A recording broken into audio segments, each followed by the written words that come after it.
Pasca viralnya percakapan telepon antara Farhat Abbas dan Rasman Arif Nasution yang dibumbui dengan kata-kata diduga kasar dan kotor. Dua praktisi hukum ini pun akhirnya saling lapor polisi. Diam-diam, rupanya Farhat Abbas pun telah membuat laporan polisi atas Rasman pada tanggal 14 Juli 2024. Dan Farhat menduga setelah tahu dirinya telah dilaporkan ke polisi, Rasman pun membuat laporan polisi kemarin ke Polda Metro Jaya.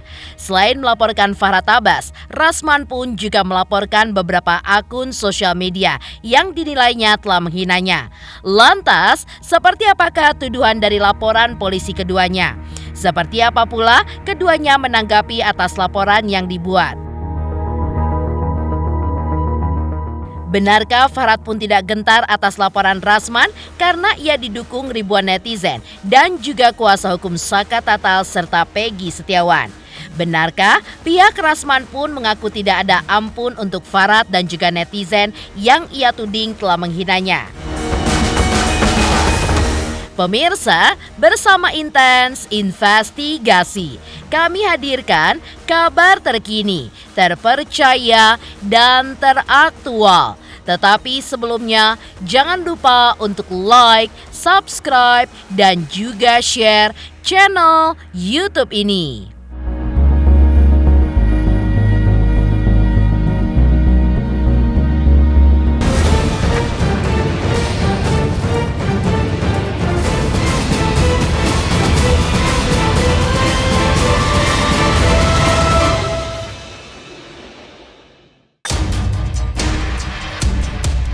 Pasca viral di sosial media, percakapan telepon panas antara Rasman Arif Nasution dengan Farhat Abbas yang dibanjiri dengan kata-kata diduga kasar dan juga kotor.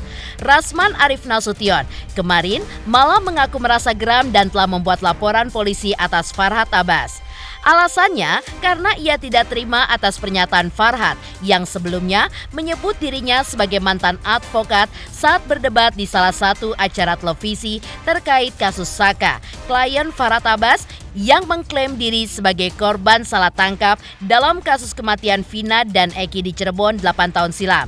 Padahal Rasman pun juga mengklaim bahwa dirinya masih aktif sebagai advokat. Rasman pun menyatakan bahwa tidak ada ampun bagi Farhat yang telah mengusiknya sejak tahun 2022 silam.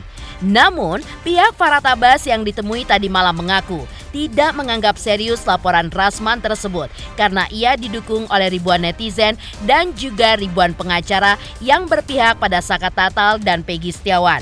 Malah, Farhat Abbas menduga laporan Rasman tersebut dibuat setelah ia tahu bahwa Farhat telah lebih dahulu melaporkannya ke polisi. Hari ini saya laporkan dia 310, 311. Insya Allah menyusul undang-undang IT. Saya nggak singkat namanya ini. Farhat Abbas. Karena saudara Farhat Abbas, saya duga telah menyampaikan informasi bohong yang menyerang kehormatan saya dan dapat menimbulkan ujaran kebencian yang secara langsung disampaikan oleh saudara Farhat Abbas di salah satu TV swasta, tepatnya di program Rakyat Bersuara, di program interupsi di media televisi iNews pada tanggal 13 Juni 2024 yang dilaksanakan atau ditayangkan secara live. Pernyataan Farhat pada waktu itu tepatnya adalah bahwa saya ingin bertanya saudara Rasman ini kalau nanti ada masalah-masalah, kemana kami akan mengadukan organisasi. Karena di mata saya, saudara Rasman ini adalah mantan pengacara. Mantan pengacara, pasti saya sudah tidak pengacara lagi. Karena namanya mantan. Kalau mantan istri berarti bukan istri lagi. Kalau mantan wartawan berarti bukan wartawan lagi. Seperti saya bilang, saya pernah jadi wartawan 12 tahun, saya mantan wartawan. Memang saya bukan wartawan lagi. Kalau saya disebut bukan pengacara atau mantan pengacara, Farhad, kau harus buktikan kapan, di mana pengadilan negeri yang sudah memutus bahwa saya dicabut berita acara sumpahnya dan dicabut hak-hak saya sebagai seorang advokat yang berkekuatan hukum tetap. Dan kau sudah ganggu saya sejak tahun 2022. Dan sekarang tidak ada ampun untuk kau.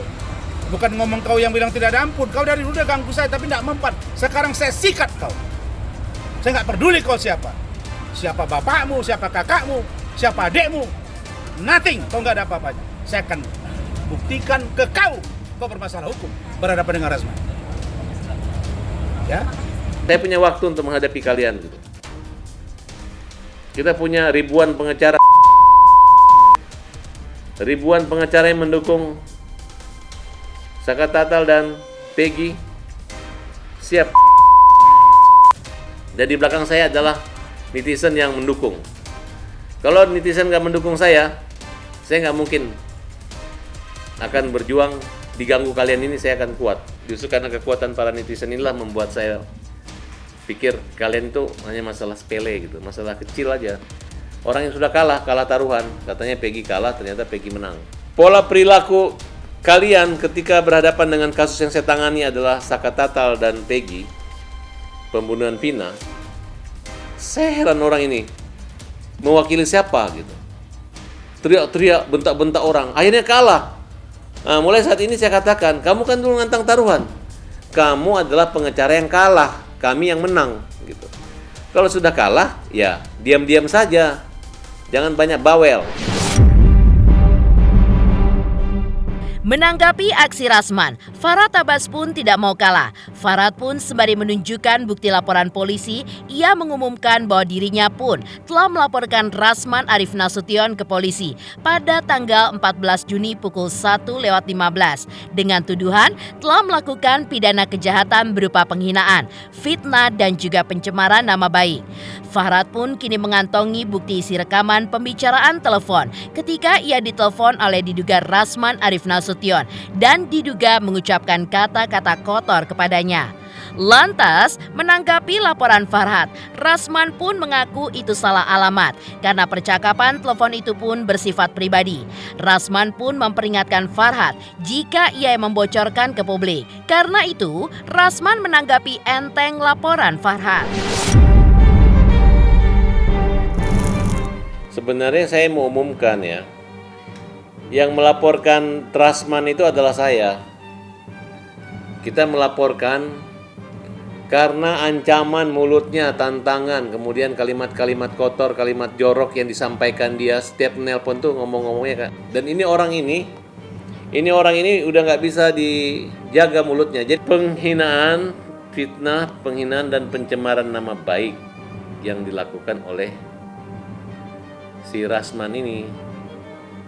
Rasman ini dia pikir mulutnya itu berpangkat, tapi mulutnya kotor. Nah, laporin lagi, mulutmu memang sangat kotor. Ciri-ciri mulut kotor itu dari ucapannya selalu kotor keluarnya. Kalimat-kalimat hinaan dan cacian. Perlu masyarakat ketahui, ya. Sayalah orang yang melaporkan Rasman. Nih laporannya. Per tanggal 14 Juni jam berapa ini ya? Jam berapa? Jam 1:15 dan kau baru kapok sekarang. Kalau saya umumkan kau punya rekaman itu, bukan rekaman pribadi yang saya umumkan, tapi adalah bentuk kejahatan kamu. Sama orang kalau mencuri ada rekaman CCTV, kemudian tersebar CCTV itu, terus yang pencurinya datang menuntut kita undang-undang ITE. Enggak begitu ya. Makanya saya mengajar semua pengacara untuk pintar. Jangan cuma keras suaranya, tapi lembut. Itu adalah percakapan terkotor dan terhina. Itu harus dipiralkan. Karena itu adalah kejahatan. Kalau tidak dipiralkan, tidak akan masuk penjara. Viralkan dan hukum mulutnya. Jangan tunggu dihukum di neraka, tapi hukum di penjara Indonesia. Diserang kata-kata. Itu kan nomor telepon saya penyerangannya. bukan pembicaraan yang sifatnya rahasia atau apa, bukan rahasia umum atau itu memang kejahatan. Kalau ada CCTV-nya saya informasikan. Ya, hati-hati, tidak gampang menghina orang. Karena aku yakin dari hinaanmu itu membuat aku dimuliakan.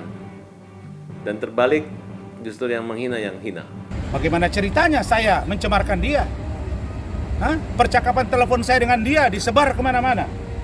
Kalau bukan dari dia, dari siapa? Itu juga sedang kita kaji secara baik, mendalam dengan para tim. Masalah itu laporan, saya tidak anggap itu ada. Karena yang besar dari situ capek saya menghadapi dia.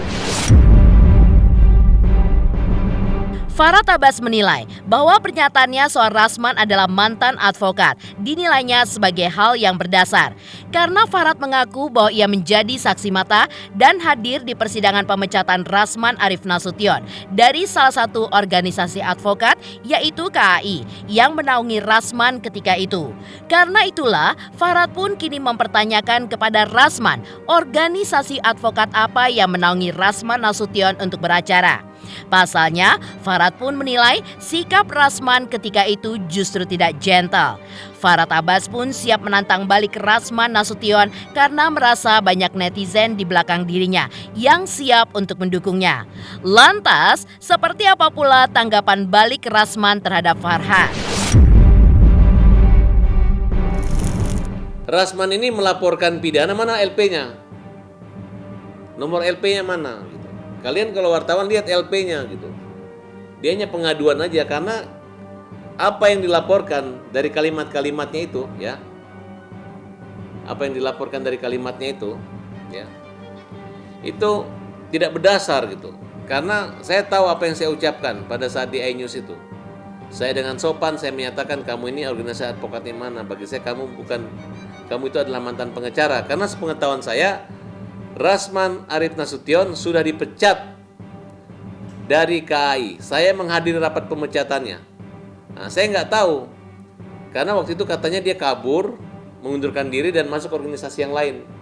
Dan belum ada deklarasi menyatakan bahwa dia adalah anggota organisasi yang lain. Justru saya menganggap dia tidak gentle ketika dilaporkan orang, dia malah pindah ke organisasi yang lain gitu. Tapi tetap aja keanggotaan dia itu di Kongres Advokat Indonesia. Kalau memang Kongres Advokat Indonesia pernah menganulirnya, silakan umumkan. Apa dasar mengumumkan atau membebaskan dia daripada hukuman pemecatan itu? Nah, kalau memang sudah dipecat ya, makanya kita anggap dia mantan pengacara. Tidak boleh dia menafsirkan bahwa dia masih pengacara, ya itu tinggal klarifikasi ya, oh masih pengacara toh.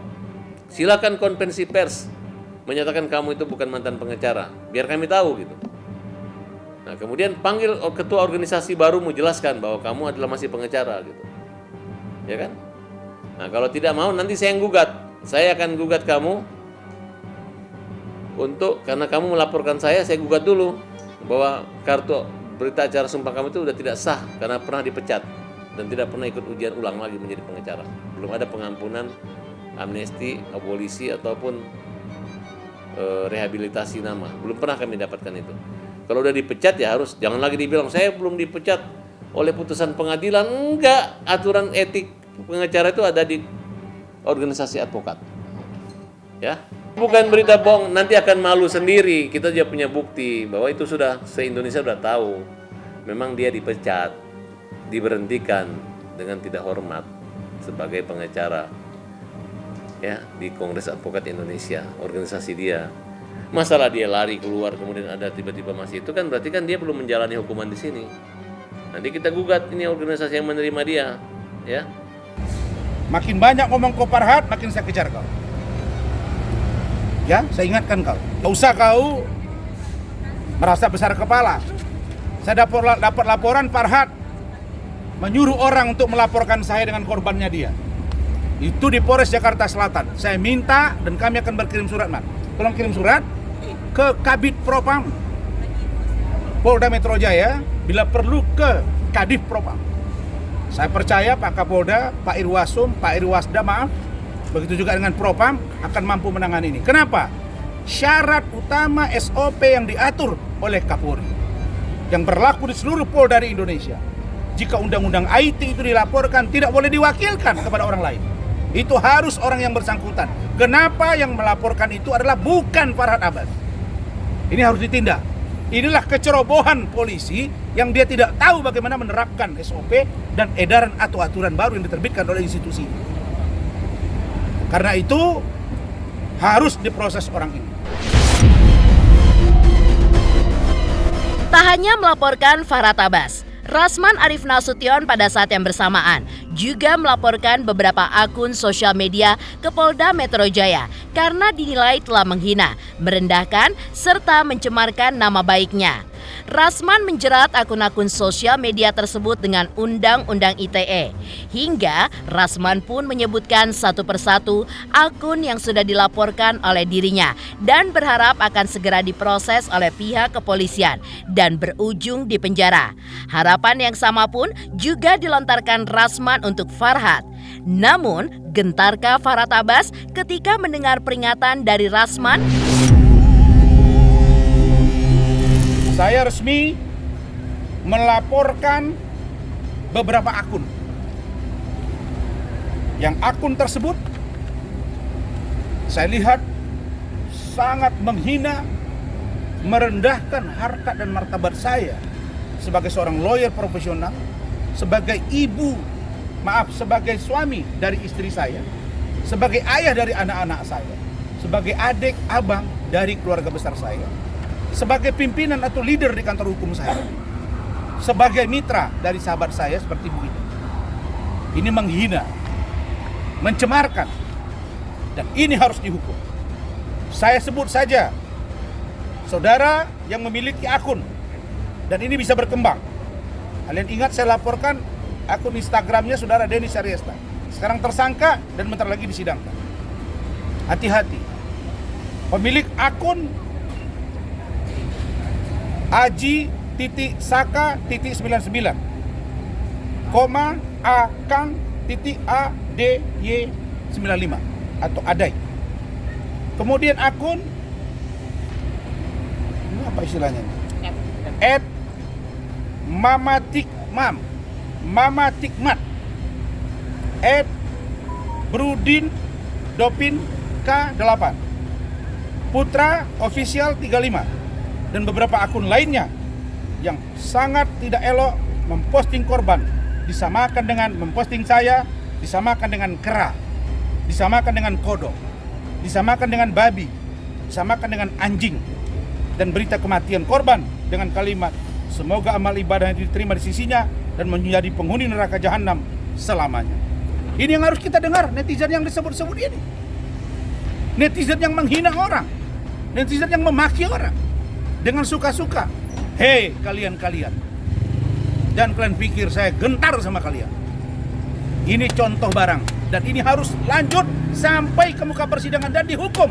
Tidak ada damai buat kalian. Begitu juga dengan kau Farhad, tidak ada damai. Jadi kita nggak takut dengan laporan, kita punya ahli bahasa, kita punya ahli media, dan ngerti nggak lu kalau diundang di televisi, kamu kan dibayar, mungkin dibayar 1,5 juta. Terus lu ngelaporin perdebatan di situ untuk memanggil produsernya, hostnya dipanggil, kameramen diambil, dipikir, merepotkan. Ada undang-undang persnya. Tidak semudah itu. Jadi lu mau repot, emang lu bisa ngatur semua televisi, tinggal luruskan aja bahwa oh ternyata tidak jawab. Ya kalau selama pengacara menggunakan ini, bukan menggunakan ini dan ini, dia pasti mengerti gitu. Geger, Rasman Nasution tidak terima disinggung mantan advokat. Ia pun langsung laporkan Farhad Abbas ke Polda Metro Jaya. Lantas, seperti apa tim kuasa hukum Peggy Setiawan menanggapi laporan Rasman atas Hakim Eman Sulaiman ke Komisi Yudisial dan juga Badan Pengawas Mahkamah Agung? Pemirsa, bersama Intens Investigasi, kami hadirkan kabar terkini, terpercaya, dan teraktual. Tetapi sebelumnya, jangan lupa untuk like, subscribe, dan juga share channel YouTube ini.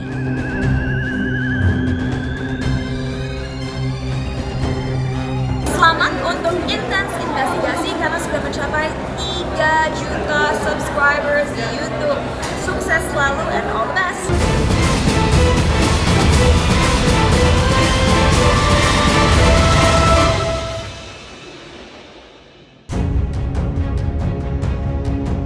Respon panas atas langkah Rasman Arief Nasution melaporkan Hakim Eman Sulaiman ke Komisi Yudisial dan Badan Pengawas Mahkamah Agung juga datang dari tim kuasa hukum Peggy Setiawan, Nicholas Kilikili, dan Insan Nasruddin.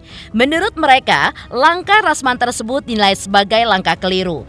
Menurut pihak kuasa hukum Peggy, Komisi Yudisial hanya memeriksa masalah etik hakim, bukan memeriksa putusan hakim pada suatu persidangan. Bahkan, Nicholas Kilikili juga memperingatkan Rasman agar tidak terlalu menggebu-gebu karena bisa saja nanti tersandung. Tak hanya itu, apapun isi laporan Rasman tidak akan berpengaruh terhadap vonis Hakim Eman atas kasus pra-peradilan Peggy Setiawan.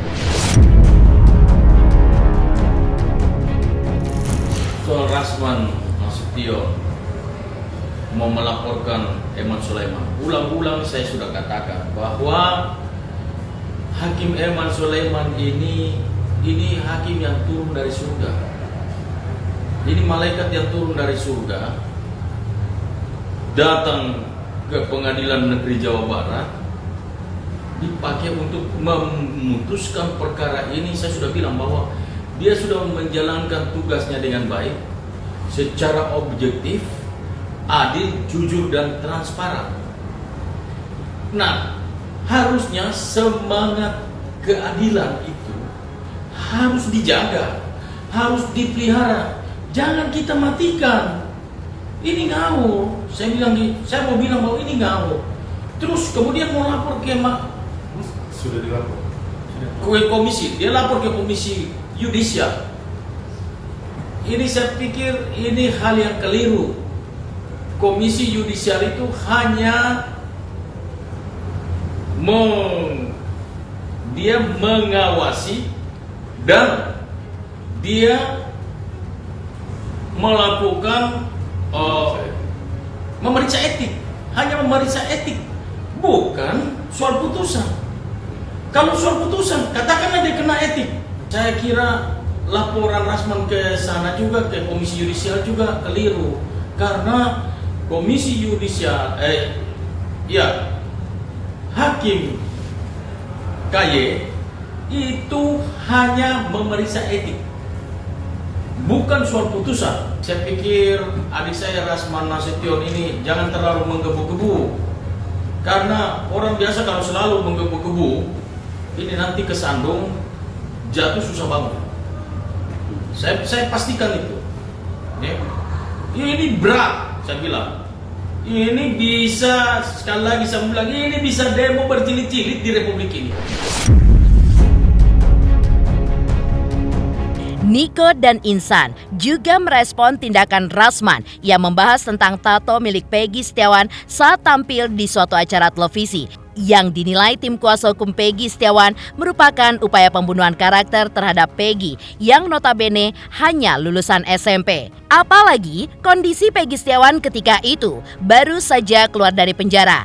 Maka pihak kuasa hukum merasa khawatir bahwa pembahasan Rasman yang tampak menggunakan cara interogasi akan berpengaruh terhadap mental Peggy Setiawan. Itu kalau saya yang tadi malam di sana, saya akan tegur Aiman, saya juga akan tegur si Rasman Nasution. Nggak bisa, orang baru keluar penjara, mentalnya lagi dia sementara dia punya psikis kan drop sekali. Nah dia baru keluar, psikisnya, mentalnya itu baru pulih. Dia baru menghirup udara segar, baru pulih, dikriminalisasi, pembunuhan karakter terhadap anak ini. Kita sebagai praktisi hukum, sebagai khususnya saya, lawyernya Peggy Setiawan, bahkan saya komunikasi dengan kami berdua berkomunikasi. Saya bilang bahkan di grup Rapid saya kasih tahu, kalau saya yang ada tadi malam, saya akan stop itu acara. Kalau dipaksa, saya ajak Peggy kita keluar. Itu apa-apaan itu? Rasman mencecar dia. Itu kan bukan lawan kamu. Untuk anak sekecil itu, anak nggak tahu apa-apa, nggak ngerti apa-apa. Kamu seperti polisi, emang Rasman kamu penyidik? Mau maksa-maksanya desak-desak orang seperti begitu? Mengatakan tato ini apa hubungannya? Apa hubungannya? Peristiwa ini adalah peristiwa pembunuhan, bukan yang pelakunya adalah orang yang bertato. Nggak ada kaitan itu. Kemudian ini harus dibangun bahwa seolah ini ada kebohongan. Kebohongan apa? Jangan mengukur persoalan. Jadi yang dicari DPO itu berbeda sama Peggy Setiawan. Jangan sengaja dikait-kaitkan bahwa yang bertato itu seolah buruk. Banyak kok orang-orang yang bertato, musisi-musisi itu bertato, seniman-seniman itu bertato. Apakah ini juga kita harus maknai bahwa ini negatif? Tentunya tidak. Penyidik, pertanyaan seolah-olah menjebak. Kami sayangkan kalau saudara Rasman kemudian bertanya kepada Peggy Setiawan yang notabene hanya tamatan SMP. Apa seperti itu intelektualnya? Itu yang kami pertanyakan. Jangan seperti itu. Kalau mau pertanyakan, tanya kami atau tanya Bang Niko Kili-Kili, kan jelas di situ. Di situ juga ada Pak Tony. Kenapa nggak tanya Pak Tony? Nggak fair lah, seolah-olah orang mau disudutkan. Dicarilah datanya pemain bola, apa-apaan ini. Kalau dia punya tato atau apa semua, bukan tato ini, bukan, nggak ada tato ini nggak mencirikan apa-apa. DPO 3, DPO itu bukan juga karena dia bertato, nggak ada kaitan sama bertato-tato ini. Tapi itu terus yang disudutkan. Kami betul-betul kami menonton kemarin itu, ini adalah tindakan-tindakan yang kurang etik juga lah kalau menurut pandangan saya. Pemirsa, bersama Intens Investigasi, kami hadirkan kabar terkini, terpercaya, dan teraktual. Tetapi sebelumnya, jangan lupa untuk like, subscribe, dan juga share channel YouTube ini.